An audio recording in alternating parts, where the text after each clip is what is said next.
A remarkable experience of being a teacher is that you start, let's say in the first year, and somebody looks absent-minded, and after 3 years when they graduate, you see a person solidly present and shining, and then you know that something has happened. There is a process that is really being lived through. The remarkable thing as a teacher is that you see somebody who even forgot what he came for, ever for a problem, and they're healed, and they are living their life with renewed joys, renewed power, life force even, the wish to live. I always remind them to a student who came to me who was Turkish and didn't speak very good English, and she saw one of these demonstrations. It was a different culture, a different language, and she said to me, how can I do that? And I simply said, well look, just flow with the work, do your practice, and you'll be amazed, slowly and progressively the skills will build up. And she did that and eventually got the diploma, and then went on to work full-time using regression therapy. And I think this is really what the whole thing is about. It's about letting people use their intuition to use the toolkit, and even if they've only got a small number of tools, they can use those effectively.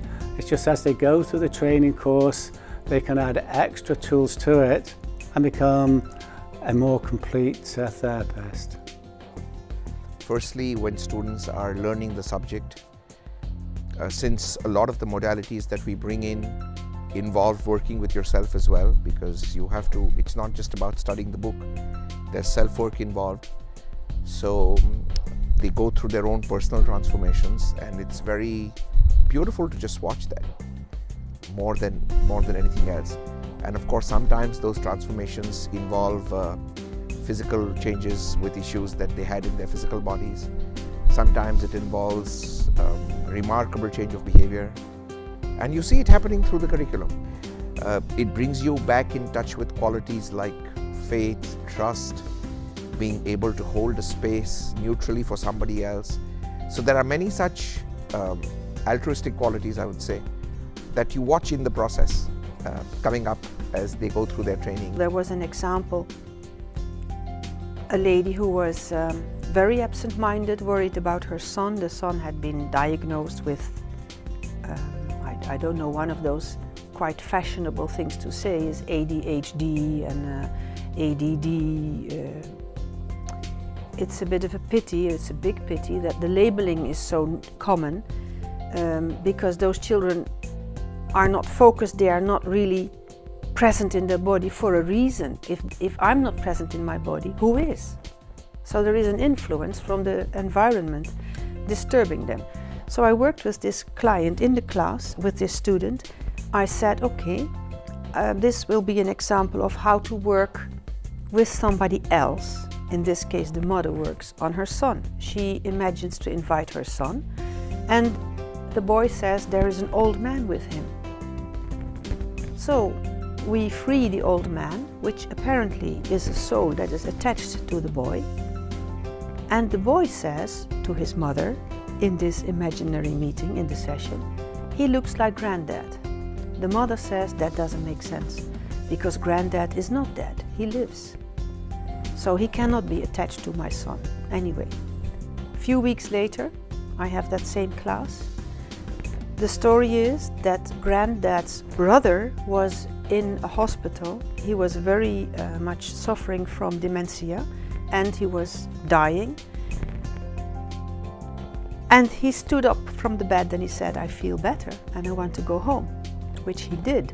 That happened 2 days after the session in the class. So the man who looked like grandpa was not his granddad, but it was the brother of granddad, who actually was dying and didn't die.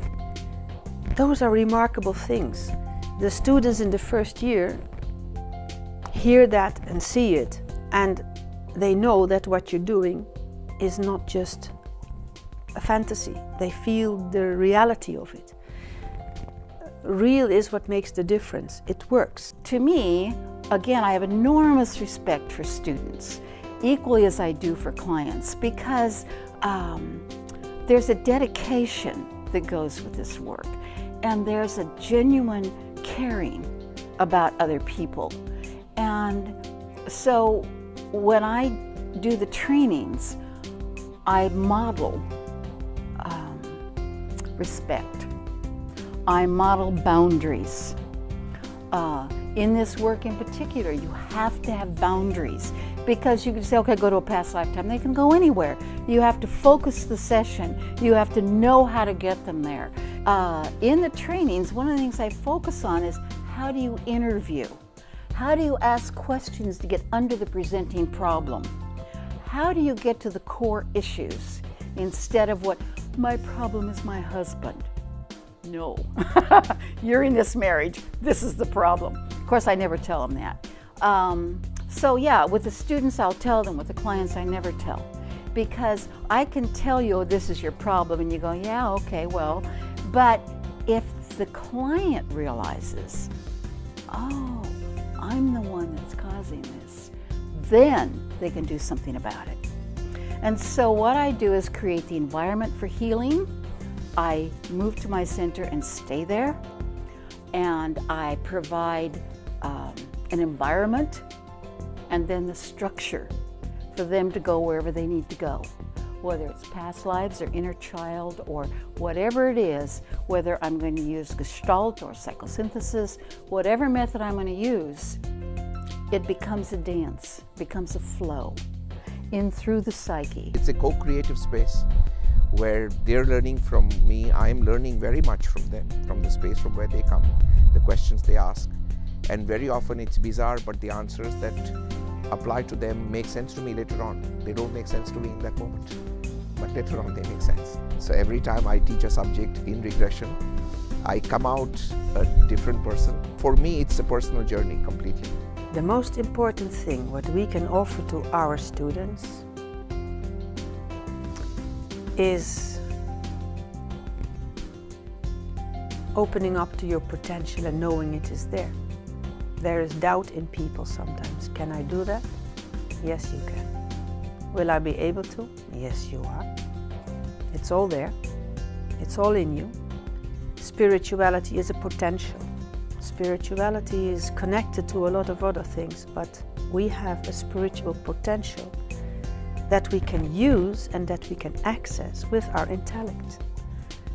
So what is the most important thing I think that we as teachers, as schools, offer our students and they offer the clients is self-trust.